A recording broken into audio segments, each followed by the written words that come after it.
Judges, chapter 8. The men of Ephraim said to him, "Why have you treated us this way, that you didn't call us when you went to fight with Midian?" They rebuked him sharply.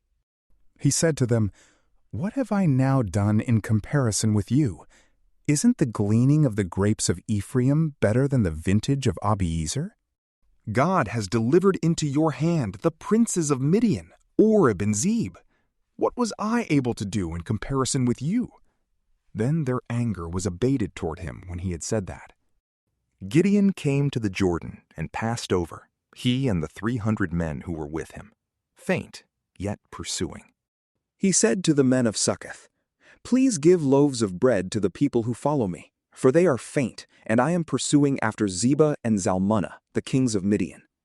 The princes of Succoth said, "Are the hands of Zebah and Zalmunna now in your hand, that we should give bread to your army?"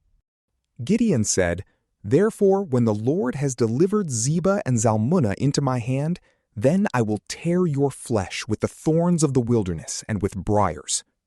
He went up there to Penuel and spoke to them in the same way. And the men of Penuel answered him as the men of Succoth had answered. He spoke also to the men of Penuel, saying, "When I come again in peace, I will break down this tower." Now Zebah and Zalmunna were in Karkor, and their armies with them, about 15,000 men, all who were left of all the army of the children of the east, for there fell 120,000 men who drew sword.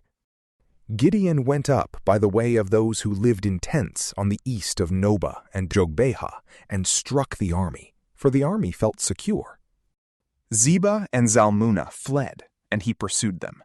He took the 2 kings of Midian, Zebah and Zalmunna, and confused all the army. Gideon, the son of Joash, returned from the battle, from the ascent of Heres. He caught a young man of the men of Succoth, and inquired of him. And he described for him the princes of Succoth, and its elders, 77 men. He came to the men of Succoth, and said, "See Zebah and Zalmunna, concerning whom you taunted me, saying, 'Are the hands of Zebah and Zalmunna now in your hand, that we should give bread to your men who are weary?' He took the elders of the city, and thorns of the wilderness, and briars, and with them he taught the men of Succoth. He broke down the tower of Penuel, and killed the men of the city. Then he said to Zebah and Zalmunna, 'What kind of men were they whom you killed at Tabor?' They answered, 'They were like you. They all resembled the children of a king.'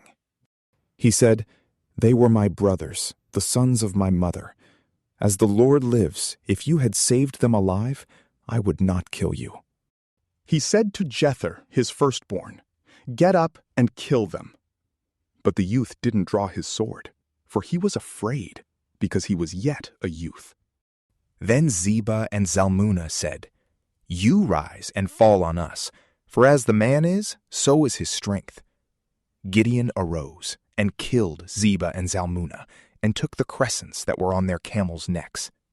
Then the men of Israel said to Gideon, 'Rule over us, both you, your son, and your son's son also, for you have saved us out of the hand of Midian.'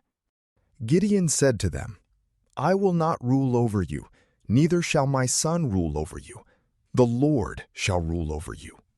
Gideon said to them, 'I do have a request, that you would each give me the earrings of his plunder.' For they had golden earrings, because they were Ishmaelites. They answered, 'We will willingly give them.' They spread a garment, and every man threw the earrings of his plunder into it.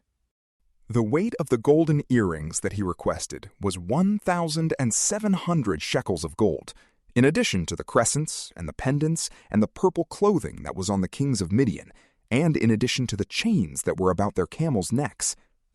Gideon made an ephod out of it, and put it in Ophrah, his city. Then all Israel played the prostitute with it there, and it became a snare to Gideon and to his house. So Midian was subdued before the children of Israel, and they lifted up their heads no more. The land had rest 40 years in the days of Gideon.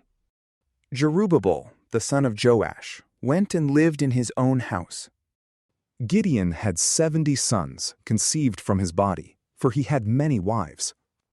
His concubine, who was in Shechem, also bore him a son, and he named him Abimelech. Gideon, the son of Joash, died in a good old age and was buried in the tomb of Joash his father, in Ophrah of the Abiezrites. As soon as Gideon was dead, the children of Israel turned again and played the prostitute following the Baals, and made Baal-berith their god. The children of Israel didn't remember the Lord their God, who had delivered them out of the hand of all their enemies on every side. Neither did they show kindness to the house of Jerubbaal, that is Gideon, according to all the goodness which he had shown to Israel. From PrayLamp, peace be with you.